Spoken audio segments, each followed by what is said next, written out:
I'm so tired, but I really want to record this voiceover. So, picture me, day 59, in the morning. I spent about 4 hours finishing my book. I've been reading Gillian Flynn's Dark Places.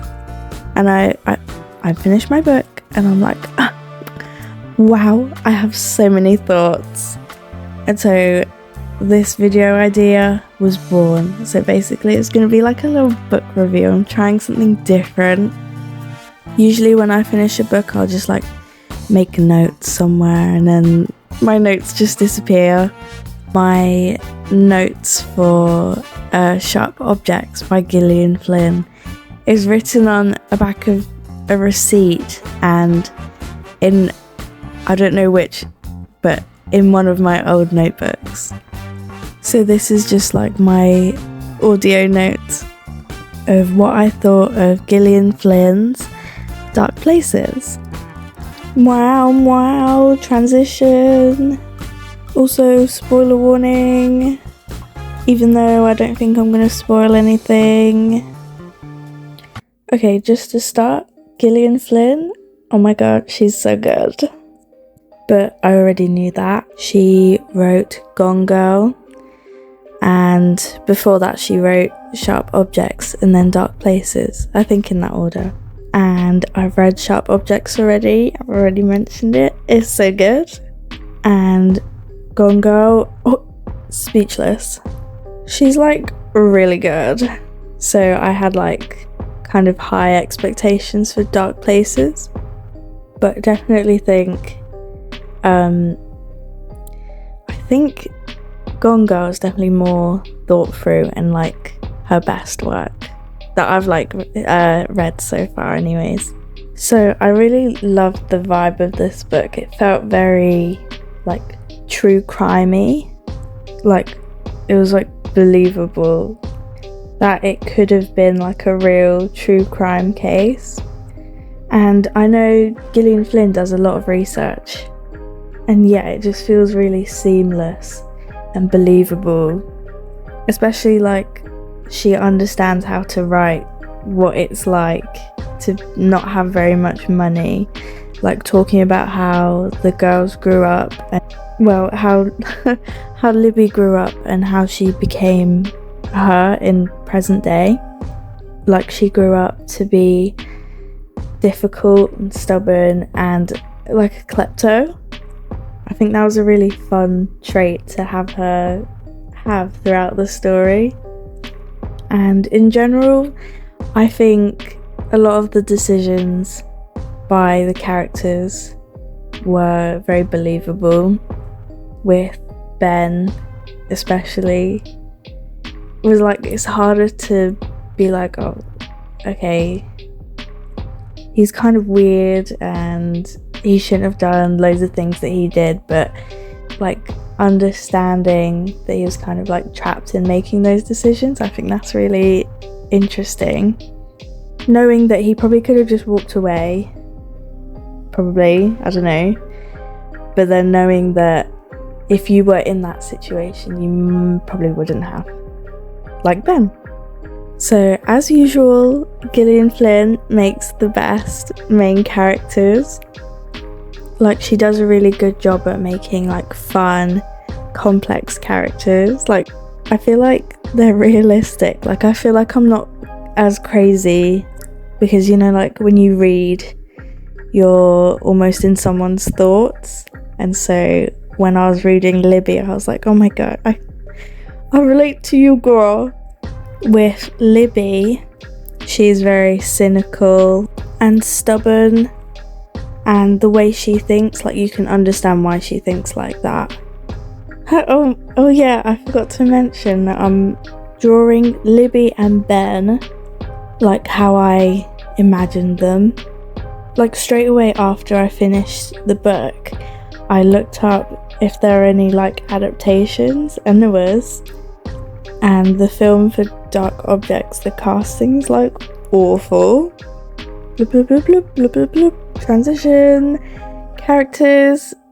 No, this is themes. I'm talking about themes now. So the biggest theme of dark places is money and the impact of poverty and what that does on a family or even on an individual.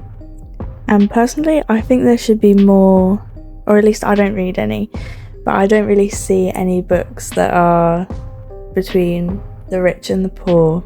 This definitely focuses more on the poor and poverty, but I'm very much waiting on a story or even like a film. I don't feel like I see films that address like the hyper rich versus the super poor. Like the only one I can think of is like the Hunger Games, but even then the Hunger Games is more about not so much rich people but the people in power. Okay, right, sure, people who have money have power, that's always going to happen, but like specifically like not people in positions of power, like, you know, like the president. I don't want that. I want just like normal richer people. Oh, like maybe because I've been binge watching American Horror Story, season 4 freak show Dandy. Like I want to see more of that. And for this book it's Deandra, and she is like reckless and carefree and just like, and she's very like, whatever, I'll just do whatever to get what I want, which is massive contrast to Ben. And he has to work on weekends and he can't really do anything with his life, but with Deandra he can. And then it's like this kind of, he knows he shouldn't be doing something but does because it's the only time in his life he's like free. This is like super basic analysis, I'm so embarrassed, but yeah, it's like this contrast of when you have money you can kind of do more and get away with more, but if you don't have money you don't have any of that. To put it really really really simply, meow meow meow, transition again. Okay, I'm gonna talk about the pacing. I think did I talk about it already? I can't remember, but I thought it's a long book and it felt very quick. Like I kept reading and wanted to read on, and that's a good thing. The first half, like with most books, is very slow, but like faster than most other books, whatever. But if you find the beginning long, the second half is worth waiting for.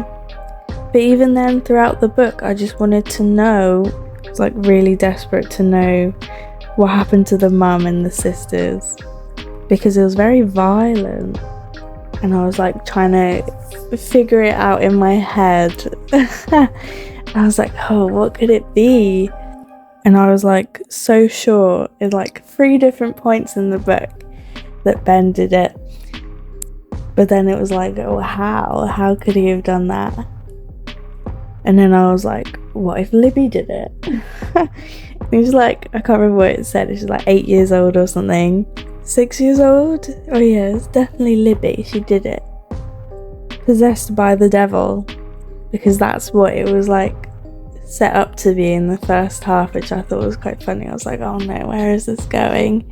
But then like it all, like I don't like fantasy or like when crazy things happen, so like there's like a reasonable explanation at the end, which I really liked.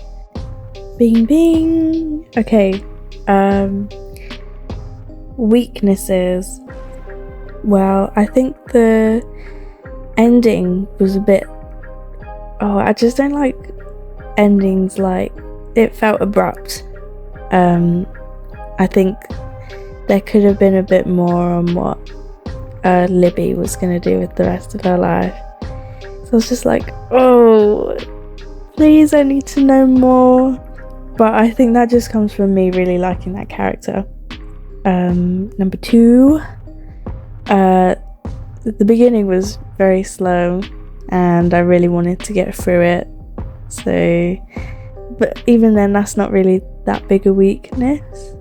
And the last thing, which is probably its biggest weakness, is that the cat had a really small role.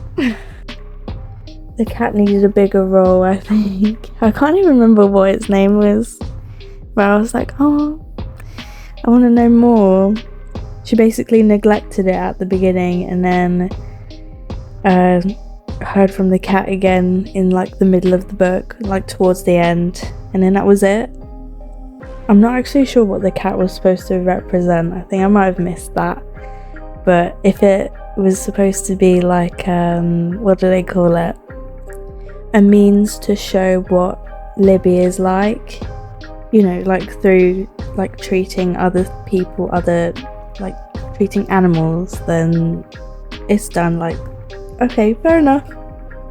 But yeah, that's pretty much it for weaknesses that I can remember.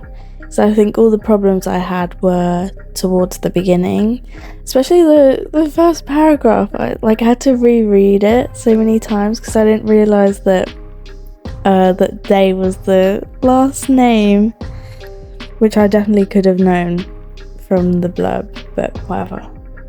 So yeah, that's pretty much it. I'd probably have to reread it if I wanted to do a proper analysis, but I'm not desperate to do that. Plus, reading this in such a short amount of time totally messed with my eyes. My eye muscles really don't like reading, apparently, but that's okay. I really like this book and would 100% recommend to anyone. If you like true crime, if you like thrillers, if you like little doomed romances, I guess.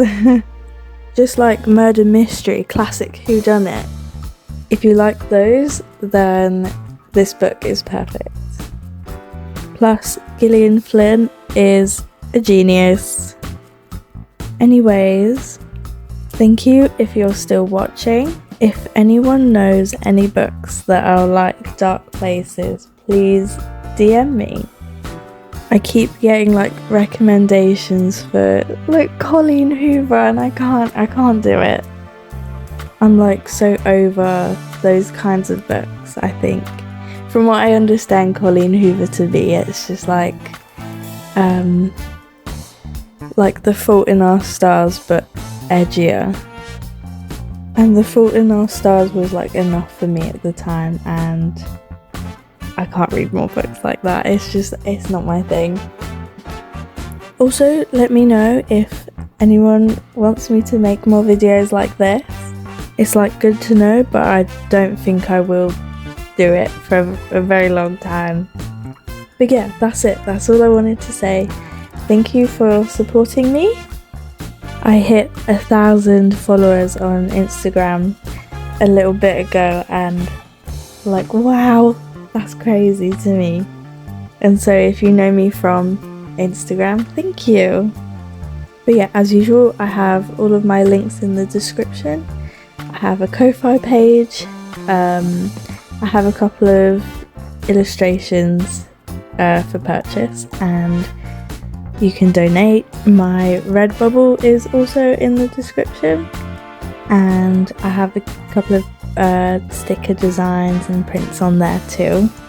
Even if you're just browsing, I really appreciate that. Oh yeah, you can also subscribe if you'd like. But yeah, behold the illustration.